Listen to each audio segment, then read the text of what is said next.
জাইমা রহমানের একটা ভিডিও নিয়ে দুদিন যাবত খুব তোলপাড় চলছে বাংলাদেশে। তো তোলপাড়টা কেন চলছে সেই ব্যাপারটা নিয়ে কথা বলবো। জাইমা রহমানের যেই ভিডিওটা নিয়ে তোলপাড় চলছে এটা মূলত জামাত শিবিরের একটা পরিকল্পিত প্রোপাগান্ডা না, একটা ক্যাম্পেইনের মতো করে তারা শুরু করেছে। বিএনপি ক্ষমতায় জেতার পর থেকেই বিএনপিকে চরিত্র হননের যা যা করা সম্ভব, শিবির যেহেতু সবসময় লুঙ্গির তলে থেকে কাজ করে, তো তারাও এই ক্যাম্পেইনটা চালাচ্ছে।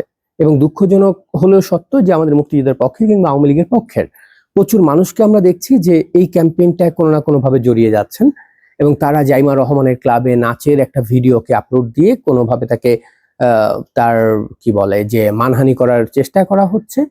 এবং আমি ব্যক্তিগতভাবে এই জায়গাটার সঙ্গে দ্বিমত পোষণ করি। কারণ হচ্ছে গিয়ে কারো এইভাবে চরিত্র হনন করা, কারো ব্যক্তিগত জোনে সে কি করলো সেই জায়গা নিয়ে মানে এইগুলোকে অনলাইনে ভাইরাল করে দেওয়া, এটাকে আমি কোনোভাবেই আওয়ামী লীগের রাজনীতি বলে মনে করি না। আমি আওয়ামী লীগের রাজনীতি কেন মনে করি না এটাকে, সেই জায়গাটা আমি আসবো। তার আগে বলি যে এই যে ধরেন এই ধরনের ঘটনায় একজন মানুষ তার ব্যক্তিগত পরিসরে কি করবে না করবে সেটা মন্তব্য করার অধিকার আমার নেই, যতক্ষণ পর্যন্ত সেটা রাষ্ট্রের কিংবা আইনগতভাবে কিংবা কারো ব্যক্তিগতভাবে কোনো ক্ষতির কারণ না হচ্ছে।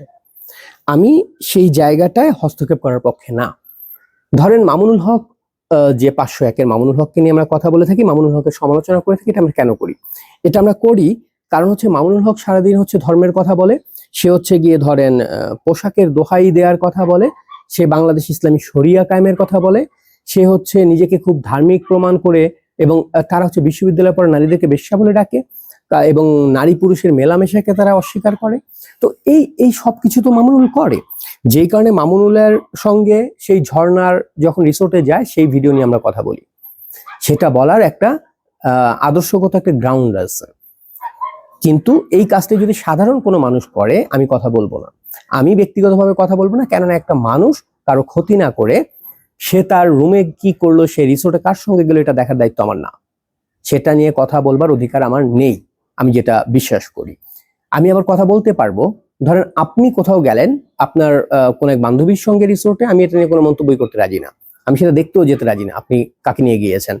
কিন্তু যদি সেখানে কেউ অভিযোগ তোলে, ধরেন আপনার বান্ধবী অভিযোগ তুললো আপনার বিরুদ্ধে কোনো একটা, যে সেখানে আপনি অনৈতিকভাবে তার গায়ে হাত দিয়েছেন, কিংবা ধরেন আপনার বান্ধবী, আপনি অভিযোগ করলেন যে আপনার বান্ধবী আপনার গায়ে অনৈতিকভাবে হাত দিয়েছে কিংবা কোনো প্রতারণা হয়েছে, সেই ক্ষেত্রে আমার কথা বলবার একটা গ্রাউন্ড তৈরি হয়, তখন আমি আপনার ব্যাপারে কথা বলতে পারবো, তার আগে না। তো আমরা মামুনুলের ব্যাপারে ধরেন সমালোচনা করি, মামুনুলের এই জায়গার সঙ্গে স্পষ্ট একটা বিভাজন রয়েছে জাইমা রহমানের। জাইমা রহমান প্রথমত হচ্ছে গিয়ে সে ধর্মের ব্যবসা করে না, জাইমা রহমান কাউকে পর্দার জ্ঞান বিলায় না এখন পর্যন্ত। জাইমা রহমান এখন পর্যন্ত নারীদেরকে ক্লাবে যাওয়া বা নারীদের স্বাধীনতার বিরুদ্ধে কোনো কথা বলে না। ব্যক্তি জাইমা রহমানের কথা বলছি আমি, কেননা এখানে যে মানহানিটা করা হয়েছে এটা ব্যক্তি জাইমা রহমানের করা হয়েছে বা করার চেষ্টা করা হচ্ছে। আদৌ ওই ভিডিওতে কোনো মানহানিতে কিছু আছে কিনা আমি জানি না, আমার দৃষ্টিকোণ থেকে ওখানে কিছুই নাই, ওটা একটা ভোগাস ভিডিও। এরকম ভিডিও খুঁজলে আমাদেরও বহুত আছে, ক্লাবে যাওয়া, ডান্স করা, এটা খুব নর্মাল ইস্যু। এখন জাইমা রহমানকে এগুলো দিয়ে যে মানহানি করার চেষ্টা করা হচ্ছে সেটা আমি বিরোধিতা করছি, কারণ জাইমা রহমান এই ধরনের কোনো ধর্ম ব্যবসার সঙ্গে জড়িত না। জাইমা রহমান বাংলাদেশের একটা বড় রাজনৈতিক দল বিএনপির যিনি বর্তমানে প্রধান তার মেয়ে, খালেদা জিয়ার নাতনি। এবং এই জায়গাটা আপনাদেরকে একটা বিষয় আমি একটু মনে করায় দিতে চাই, যখন আমাদের মাননীয় প্রধানমন্ত্রী শেখ হাসিনার যখন ফাঁসির রায় হয়, সেই তথাকথিত পাকিস্তানের প্রেসক্রিপশনে যে বিচার, সেই বিচারে যখন তার ফাঁসির রায় হয়, খালেদা জিয়া উল্লাস প্রকাশ করেছিলেন, তিনি খুব সন্তুষ্ট প্রকাশ করেছিলেন। এই মহিলা জীবিত থাকাকালীন সময় শেখ রাসেলের মৃত্যুর দিনে শেখ রাসেলের রক্তের উপরে দাঁড়িয়ে কেক কেটেছিলেন এই মহিলা। কিন্তু আমরা বিপরীত দিকে কি দেখলাম? আমরা বিপরীত দিকে দেখলাম সে যখন মারা যায়, আমাদের মাননীয় প্রধানমন্ত্রী দেশনেত্রী শেখ হাসিনা তখন তার মৃত্যুতে গভীর শ্রদ্ধা জানালেন, শোক জানালেন এবং স্বৈরাচার বিরোধী আন্দোলন থেকে বিভিন্ন সময়ে তার যে বাংলাদেশের রাজনীতিতে কন্ট্রিবিউশন আছে সেটার জন্য কৃতজ্ঞতা জানালেন। আমাদের সজীব ওয়াজেদ জয়, তিনি খালেদা জিয়ার মৃত্যুতে শোক জানালেন এবং শ্রদ্ধা জানালেন। আমি বাংলাদেশ আওয়ামী লীগের রাজনীতিটাকে দেখি আসলে এই দৃষ্টিকোণ থেকে। বাংলাদেশে আওয়ামী লীগের রাজনৈতিক দর্শনটাকে, আপনি আওয়ামী লীগের যদি গঠনতন্ত্রটা পড়েন তাহলে আপনি নিজেও বিশ্বাস করবেন যে নেত্রী যেটা বলছেন, সজীব ওয়াজেদ জয় বলছেন, এটা হচ্ছে বাংলাদেশ আওয়ামী লীগের রাজনীতি। এখন মোটা দাগে গত 18 মাসে আমাদের নেতাকর্মীদের উপর প্রচন্ড অত্যাচার হয়েছে, নির্যাতন হয়েছে।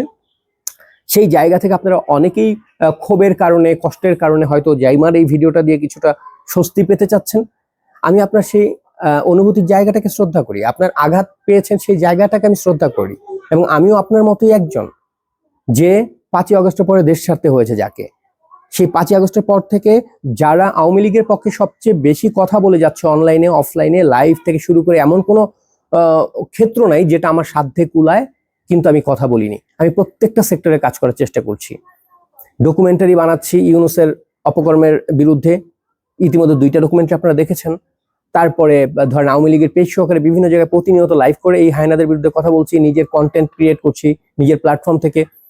ইন্টারন্যাশনাল গণমাধ্যমগুলোর সঙ্গে প্রতিনিয়ত আমি যোগাযোগ করছি, হিউম্যান রাইটস অর্গানাইজেশনগুলোর সঙ্গে যোগাযোগ করছি। এটা আমার কাজের প্রক্রিয়া, আমি করছি এগুলো। অতএব আপনার চাইতে দায় কিংবা দায়িত্ব আমার কম ব্যাপারটা তেমন না, আপনার চেয়ে যন্ত্রণা আমার কম ব্যাপারটা তেমনও না। আমিও দেশ ছাড়া ভাই, আমিও গত 2টা বছর আমার সব কর্মকাণ্ড ভেস্তে গেছে, আমার প্রফেশনাল লাইফ ধ্বংস হয়ে গেছে, আমার জীবনের নিরাপত্তা হুমকির মধ্যে। তো ব্যাপার হচ্ছে আমরা সবাই তো যন্ত্রণায় আছি, আপনার সেই যন্ত্রণার জায়গাটাকে আমি শ্রদ্ধা করি, কিন্তু সেই যন্ত্রণা লাঘব করবার জন্য আমি এমন কিছু করতে রাজি না যেটা আওয়ামী লীগ সমর্থন করে না। আমি এমন কিছু করতে রাজি না যেটা বাংলাদেশ আওয়ামী লীগের কি বলে নৈতিকতার সঙ্গে যায় না, দর্শনের সঙ্গে যায় না। আওয়ামী লীগ বলে আমি কি বোঝাচ্ছি এটাও বলে রাখি। আওয়ামী লীগ বলতে আমি বোঝাচ্ছি আমাদের মাননীয় প্রধানমন্ত্রীকে। আমি আওয়ামী লীগ বলতে বোঝাচ্ছি বাংলাদেশ আওয়ামী লীগের যে গঠনতন্ত্র, সেই গঠনতন্ত্রকে। এর বাইরে আমি অন্য কাউকে মিন করছি না। অন্য কে কি বললো আমি সেটা কাউন্ট করছি না। তো মাননীয় প্রধানমন্ত্রী কি আসলে এই ধরনের নারীদেরকে হেনস্থা করবার পক্ষে? একটা কোনো প্রমাণ দিতে পারবেন? পারবেন না। তিনি এটার পক্ষে না। বাংলাদেশ আওয়ামী লীগের গঠনতন্ত্র কি নারীদের মানহানি করার পক্ষে, নারীদের চরিত্র হনন করার পক্ষে? না, আপনি প্রমাণ দিতে পারবেন না। আপনি আপনার ব্যক্তিগত ক্ষোভ, ব্যক্তিগত দুঃখকে মানে কি বলে কমাতে গিয়ে বা নিজে একটু শান্তি পেতে গিয়ে এমন কিছু করছেন যেটাকে আবার আপনি ঘুরিয়ে পেঁচিয়ে আওয়ামী লীগের কাঁধের উপরে তুলে দিচ্ছেন, যেটা আওয়ামী লীগের পক্ষ থেকে আপনি করছেন না। এটা আপনি আওয়ামী লীগের পক্ষ থেকে করছেন না। আপনি আওয়ামী লীগ কখনো এই ধরনের কর্মকাণ্ডকে সমর্থন করে না। যদি কেউ করে থাকে সেটা ব্যক্তিগত পর্যায় থেকে করছে। এখন অনেকে বলবেন যে আজকে জাইমা রহমানের ভিডিও আমি আপলোড দিয়েছি এই কারণে আপনারা খুব সুশীলতা মারাচ্ছেন, হ্যাঁ, কিন্তু যখন আমাদের নেত্রীর নাতনির ছবি বলে আরেকজনের ছবি প্রচার করা হলো তখন আপনারা কথা বলেন নাই কেন? এই কথাটা আপনারা বলবেন, কিন্তু বিষয়টা হচ্ছে আপনি দেখেছেন কিনা জানি না, যখন ভারতের একজন মডেলের একটা ভিডিও, একটা ছবিকে মাননীয় প্রধানমন্ত্রীর নাতনির ছবি বলে চালাবার চেষ্টা করা হলো, সেই সময় মুক্তিযুদ্ধের পক্ষের সকল মানুষই এটা প্রতিবাদ করেছে।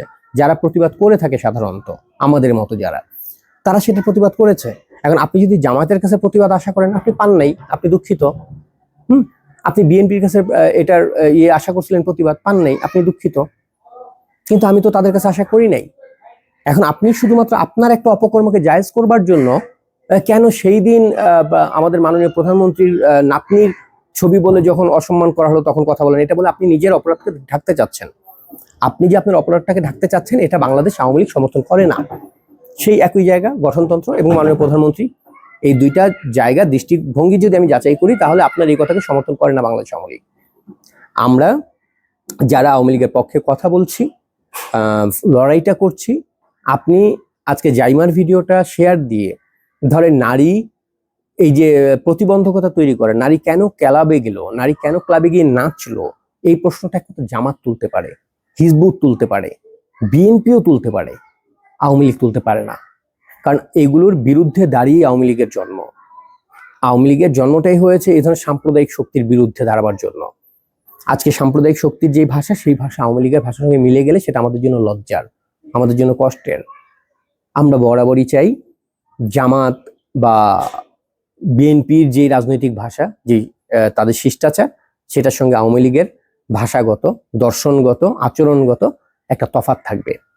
যেই কারণে গিয়ে আপনি আমি একটা সময় গর্ব করে বলতে পারবো যে এই এই ইতিবাচক পরিবর্তনগুলো আওয়ামী লীগের মধ্যে রয়েছে, যেই কারণে আমরা আওয়ামী লীগের।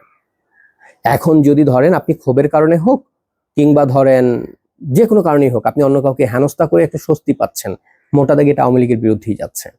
মোটা দাগে আপনি যখন আওয়ামী লীগের প্রোফাইল পিকচার লাগিয়ে এই ধরনের পোস্ট করে বেড়াচ্ছেন, 10 জন মানুষ যারা সাধারণ মানুষ তারা আওয়ামী লীগ সম্পর্কে নেতিবাচক ধারণা নিচ্ছে। আপনার এই ক্যাম্পেইন জামায়াতকে শক্তিশালী করছে, শিবিরের যেই কর্মকাণ্ড সেটাকে শক্তিশালী করছে, বাংলাদেশ আওয়ামী লীগকে দুর্বল করছে। আমার কথাগুলো শুনে যদি আপনার মনে হয় যে সাদাত হাসান বিএনপিতে যোগ দেওয়ার জন্য এগুলো করতেছে, সাদাত হাসান বোধহয় সামনে মন্ত্রী হবে বিএনপির এই জন্য তেল মারতেছে, না ভাই, এই কথাটা আমি বারবার বলে আসছি। আমি জামায়াতের প্রত্যেকটা কর্মী, শিবিরের প্রত্যেকটা কর্মীর মৃত্যুর পক্ষে, সেটা আইনি হোক বেআইনি হোক, যে কোনো পন্থাই হোক, মৃত্যুর পক্ষে। কিন্তু আমি জামায়াত কিংবা শিবিরের কারো মা বোনের একটা নগ্ন ছবি অনলাইনে ছড়িয়ে দিয়ে সেটা নিয়ে নোংরামি করার পক্ষে না। আমার অবস্থানটা খুব ক্লিয়ার।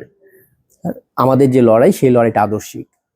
আজকে জামায়াতের যেই নেতা অপকর্ম করছে, ধরেন রেজওয়ানা, সে যে সদ্য বিদায় নিল, যেই উপদেষ্টা রেজওয়ানার বিরুদ্ধে আমি লিখেছি, একদম যৌন আক্রমণ টাইপের কথাবার্তা আমি বলেছি, কারণ সে বাংলাদেশ মুক্তিযুদ্ধ এবং বাংলাদেশের গণতন্ত্রের জন্য ব্যক্তি হিসেবে সরাসরি হুমকি। সে আমার দেশের স্বাধীনতাকে ধ্বংস করার মানে যেই সব হায়নার রয়েছে তাদের মধ্যে একজন। সেখানে আমি নারী হিসেবে তাকে বিচার করিনি, তাকে আমি আক্রমণ করেছি। কিন্তু জাইমা কি সরাসরি রাজনীতিতে যুক্ত? জাইমা কি ধরেন বঙ্গবন্ধু কিংবা মুক্তিযুদ্ধের বিরুদ্ধে কোনো অবস্থান তার জানান দিয়েছে? জাইমা কি এখন পর্যন্ত ধরেন জামাতে যেই দর্শন, সেই দর্শনের সঙ্গে একমত পোষণ করেছে? জাইমা একজন ব্যক্তি, এটা আপনাকে মানে ভুলে গেলে চলবে না। সে যেরকম কারো মেয়ে, কারো হয়তো নাতনি, এই পরিচয়টা তো আপনি দেখছেন, কিন্তু আমি একটা ব্যক্তিও দেখছি পাশে। অতএব আমি সমালোচনার পক্ষে, আমি সর্বোচ্চ আঘাতের পক্ষে, কিন্তু সেই আঘাতটা একটা নৈতিকতা বোধের জায়গা থেকে। কারণ আমার লড়াইটা আদর্শিক, লড়াইটা হবে মাঠে। সোশ্যাল মিডিয়ায় কারো নগ্ন ছবি ছড়িয়ে দিয়ে কিংবা কারো নাচের ছবি ছড়িয়ে দিয়ে তাকে অসম্মান করার যে চেষ্টা, এটা বুমেরাং। এই জিনিসটা ফিরে আসবে আপনার দিকেই। অতএব আপনার রাজনৈতিক ভাষা কি হবে আপনি নির্মাণ করেন, কিন্তু আমি সেই আওয়ামী লীগকে চাই যে আওয়ামী লীগের ভাষার জন্য, যে আওয়ামী লীগের রাজনৈতিক দর্শনের জন্য আমি যে কোনোদিন আওয়ামী লীগ ছাত্রলীগ করিনি, সেই আমি আজকে এতদিন যাবত আওয়ামী লীগের জন্য লড়াই করছি, সেই আমি যাতে একদিন গর্ব করে বলতে পারি, ইয়েস, অন্যান্য যে কোনো দলের চাইতে আওয়ামী লীগ এই কারণে শ্রেষ্ঠ, এবং এই কারণেই আমি একজন আওয়ামী লীগার। আমি যাতে নিজেকে আওয়ামী লীগার বলে গর্ববোধ করতে পারি, সেই ক্ষেত্রটা তৈরি করার জন্য আক্রমণের ক্ষেত্র আমাদেরকে সেই কি বলে মানদণ্ডটা বজায় রাখতে হবে, কার ক্ষেত্রে কতটুকু আক্রমণ প্রযোজ্য। যে আক্রমণটা রেজওয়ানাকে করা যায়, যে আক্রমণটা ধরেন ওই যে নুসরাত বা কি বলে ওই যে ডিপ স্টেটের দালাল তাসনিম জারাকে করা যায়, সেটা জাইমাকে করা যায় না। কারণ সরাসরি বাংলাদেশের রাজনীতি বলেন কিংবা বাংলার ধ্বংসের চক্রান্ত বলেন, ব্যক্তি জাইমা রহমান সেখানে কোনোভাবেই এখন পর্যন্ত যুক্ত না। অতএব এটুকু বুঝবার চেষ্টা করেন। ধন্যবাদ সবাইকে।